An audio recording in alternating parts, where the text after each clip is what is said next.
akan coba membacakan untuk keberuntungan Shio Macan.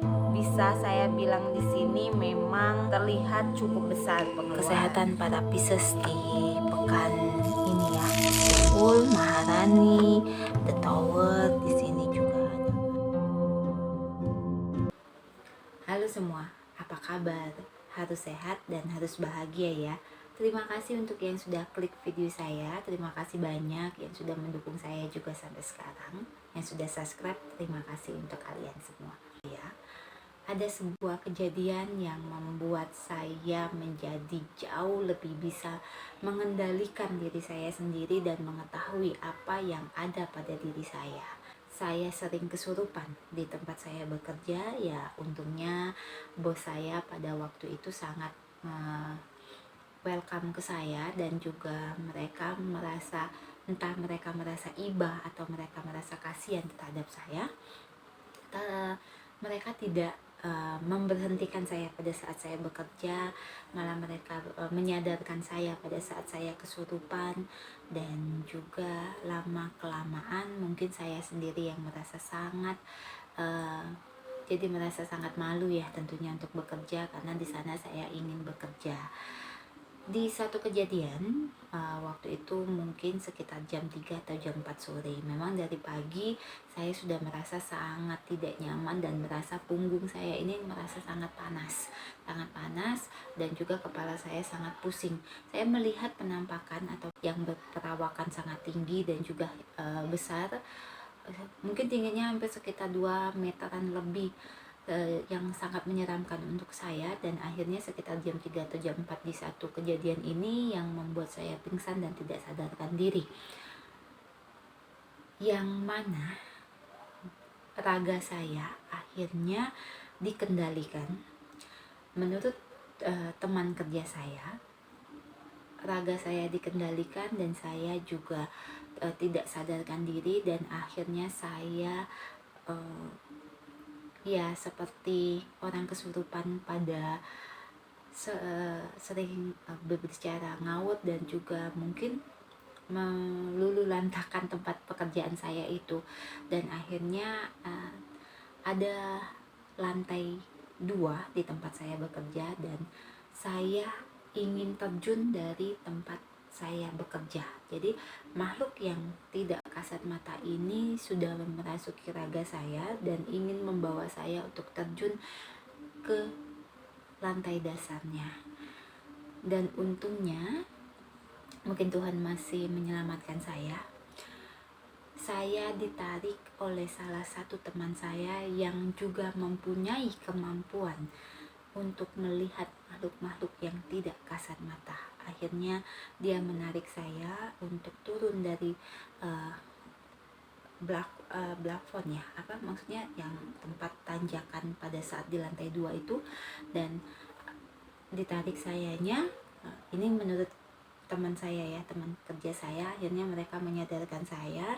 Dan pada saat saya sadar, saya tidak mengetahui apapun, saya tidak ingat apapun, saya tidak ingat kejadian apapun. Yang saya rasakan cuman badan saya merasa sangat lemas, saya mual, saya muntah yang tidak jelas, dan juga saya masih melihat sosok yang tadi saya bilang sangat menyeramkan dengan postur yang cukup tinggi di hadapan saya.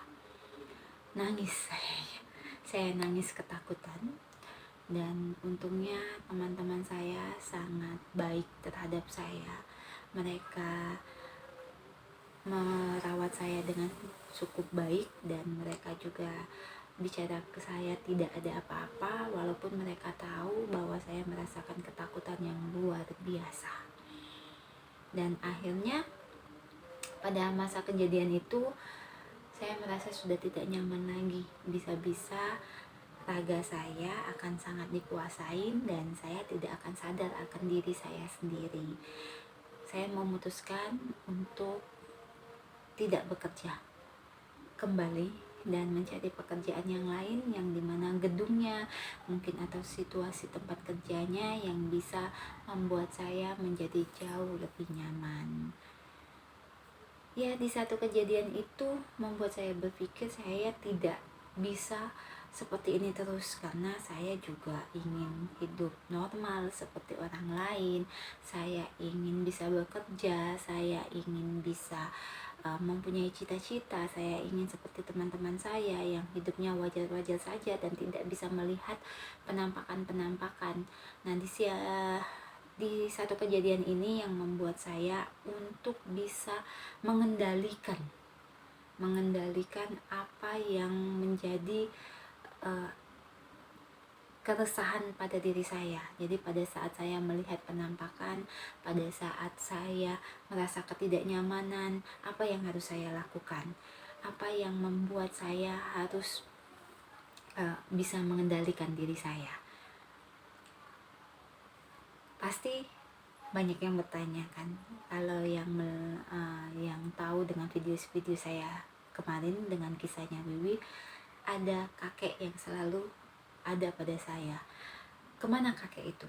Kakek itu ada di samping saya dan tidak berbuat apa-apa, dan hanya ada bisikan yang ada pada saya, komunikasi yang bisa saya lakukan ke kakek bahwa saya harus bisa jauh lebih kuat, jauh bisa memahami diri saya sendiri, jauh bisa menerima keadaan, ataupun jauh bisa menerima saya hidup dengan apa yang Tuhan sudah berikan ke saya harus terima.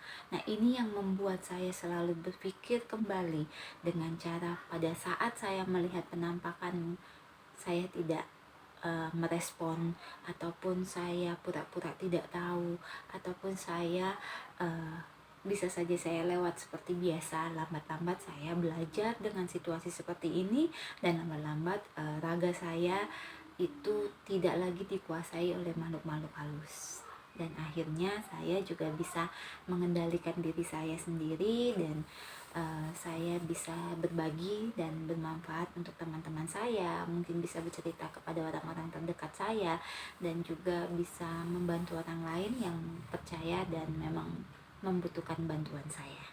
Ada lagi kisah yang pernah saya jalani, saya pernah ketemu penampakan di jalan yang membuat pita suara saya tidak bisa bicara. Mungkin saya akan cerita di video saya berikutnya ya. Sampai ketemu di video saya berikutnya. Terima kasih, terus jaga kesehatan. Tuhan berkati.